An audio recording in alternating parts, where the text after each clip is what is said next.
Good evening, everyone. I'm Brian Trumbore with your nightly review for Wednesday, March 13th. It's about 4:02 p.m. Eastern Time. And man, an awful lot has happened in the last few hours. And I don't know where to begin. I had to throw out my program.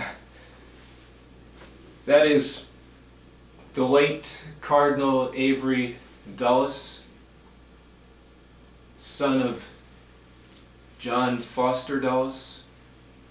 I had the honor of being at his consistory, the elevation of the cardinals, in February of 2001, and I keep the program from that event in my desk drawer. I'm not a good Catholic these days, but I have a few things to say. But it was interesting that when Avery Dulles was elevated, hopefully you can see that picture of me with the new cardinal, and that same time, my all-time favorite cardinal, McCarrick from Newark, who then became Cardinal Archbishop in Washington, and Cardinal Egan of New York. That's when he got his beanie, but also Jorge Mario Bergoglio down near the bottom. Our new Pope Francis. Little did I know that I was going to see Pope Francis.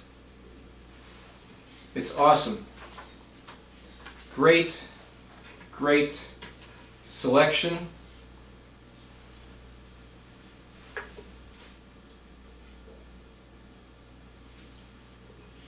You know, when the scandals hit in my church, I got together with my Jesuit priest friend, Father Bill. I told him how discouraged I was. He said, "Well, take back your church." So this is the first real step. First non-European leader in more than 1,000 years. The first Jesuit. That is so significant. Pope John Paul begged Avery Dulles to accept being a cardinal because the Jesuits have the vow of poverty and swear their allegiance to the Pope. They're not supposed to become Pope. I didn't realize that Bergoglio, the first Jesuit Pope now,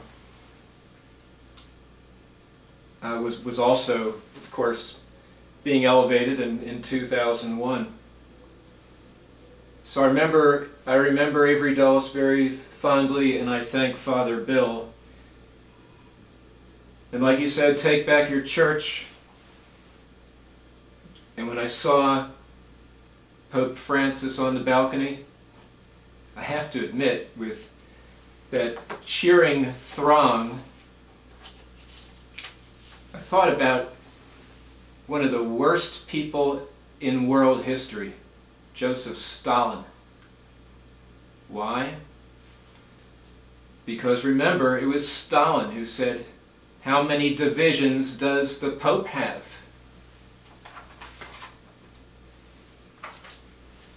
Take back the church.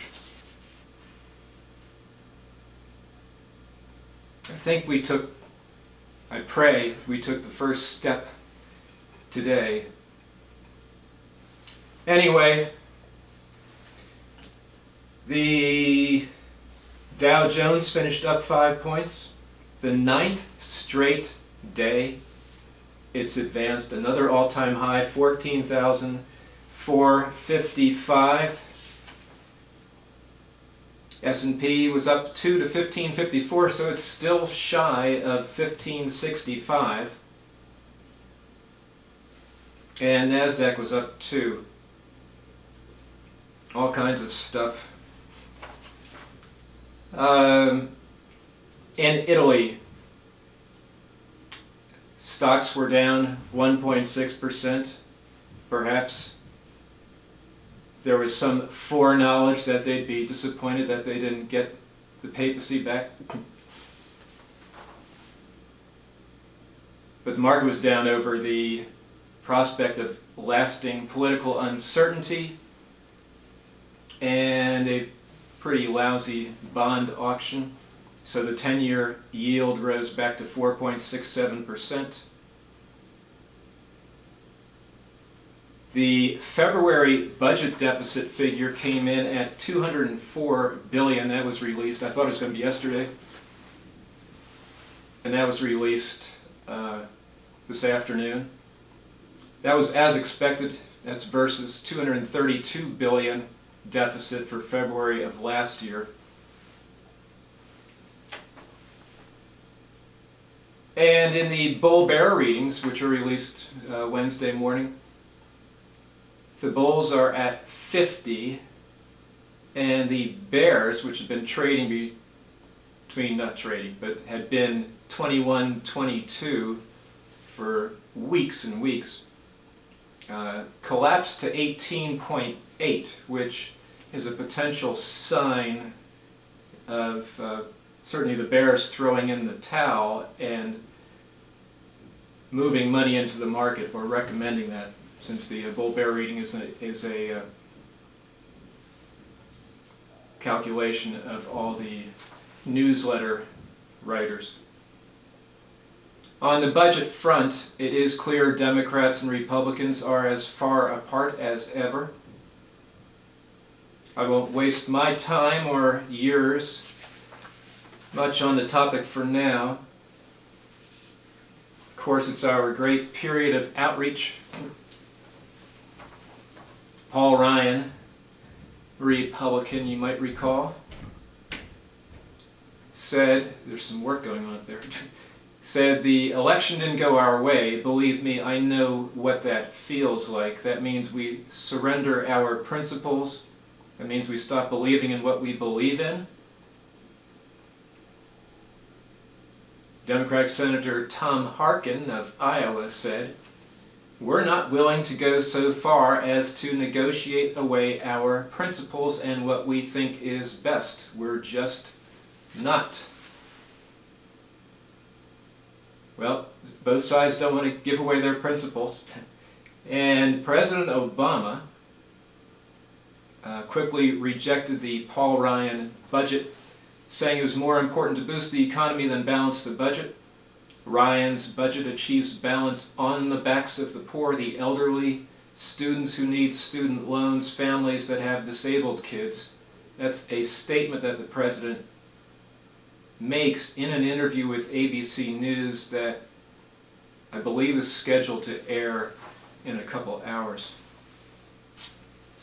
Got a kick out of a piece in Politico by Jim VandeHei and Mike Allen.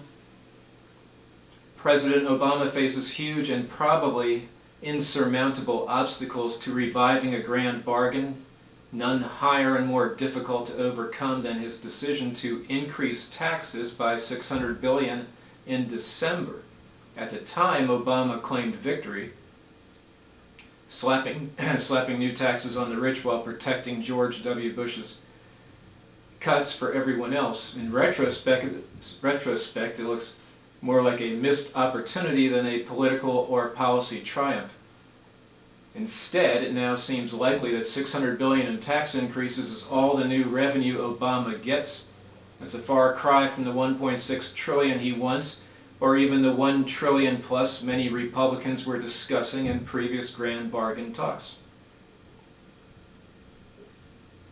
Nobody's even talking about a grand bargain, one of the Senate's most influential Democratic leadership aides told us, meaning VandeHei and Allen. It is not even on our radar right now. An advisor to Speaker John Boehner told us that window was slammed shut by Obama's hardball tactics since the tax hike. He missed the chance. Another reason, this is VandeHei and Allen, I love this.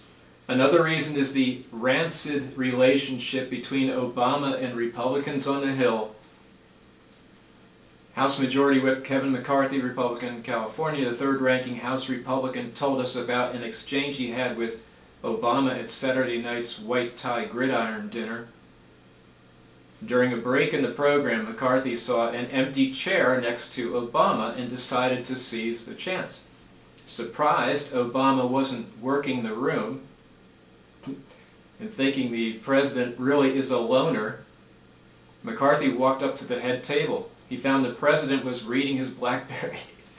That's too much. That's our leader. It's a piece of work, huh? All kinds of good stuff in a Washington Post ABC News poll. A lot of this I found very surprising. In December, on the issue of whom the public trusted more to deal with the economy, Obama held an 18-point advantage. That was in December. I was startled. Today it is down to 4 points, 44-40. Again, on whom the public trusted more to deal with the economy. It's down to 44-40. On the other hand, 47% still blame Republicans in Congress for the sequester, 33% blame Obama. Obama's job approval number is down 5 points in this Washington Post ABC News poll to 50%. I saw it today in Gallup, it's at 49. Gallup had 58 in December. 2 months ago, independents, that's what I focus on when I read these things, favored the president 54-41 2 months ago. Now, 44% approve independents, 50% disapprove. There has also been a 12-point swing among women. Back to the 50% approval rating. Of the 7 second-term presidents who have been in office since Harry Truman, only George W. Bush had a positive rating as low as 50% at this stage. Both Bush and Obama are, of course, leading a nation that remains politically polarized. Congress, by the way, only has a 16% approval rating and 80% disapproval. Democrats register a 34% favorable, 62% unfavorable. Republicans have a 24% favorable, 72% unfavorable. Country is split on the issue of gun control. 42% side with the president, 41% with congressional Republicans. On immigration, again startling, 45% trust Obama, 39% favor the Republican approach, which, as the Washington Post points out, is surprisingly slender given strong Latino support for Obama in the election.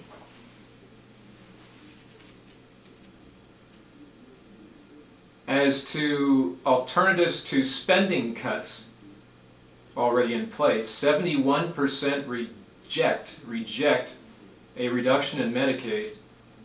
60% oppose raising the Medicare eligibility age from 65 to 67. So Republicans are going to stand on principle, Democrats are going to stand on principle, and Americans don't understand what's coming down the road.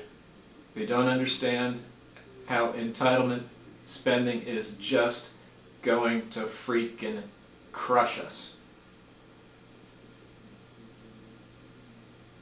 Well, just one note on back to Europe. Factory production in the 17-nation Eurozone declined 0.4% in January over December. People keep telling me, at least that's what I hear on television, that things are getting better. That was a worse than expected reading. Factory production in Germany was down 0.4% in January. I previously reported to you that it was down 1.2% in France, 1.2% in non-Euro Britain. In Finland, factory production fell 4.1% in January over December. Oh, there's a lot of other things I was going to cover, but we got a little sidetracked. I was going to talk extensively about cyber attacks and cyber terrorism, and I will just say that General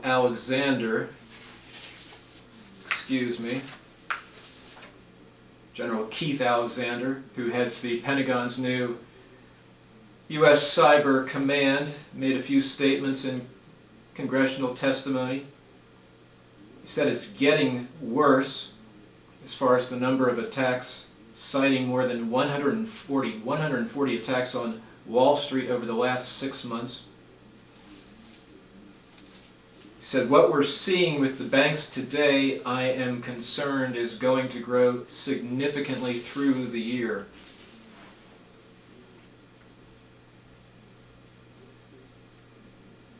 James Clapper, Director of National Intelligence, had a statement about North Korea's nuclear weapons and missile programs, quote, pose a serious threat to the United States as well as its East Asian neighbors.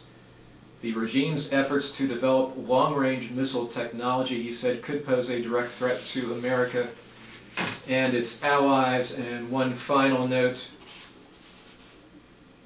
North Korea. On Wednesday, an unidentified spokesman for the North's National Defense Commission's Armed Forces Ministry repeated North Korean vows from recent days of a merciless retaliation over ongoing U.S.-South Korean military drills, and then referring to South Korean President Park Geun-hye, remember, the first female president in South Korea.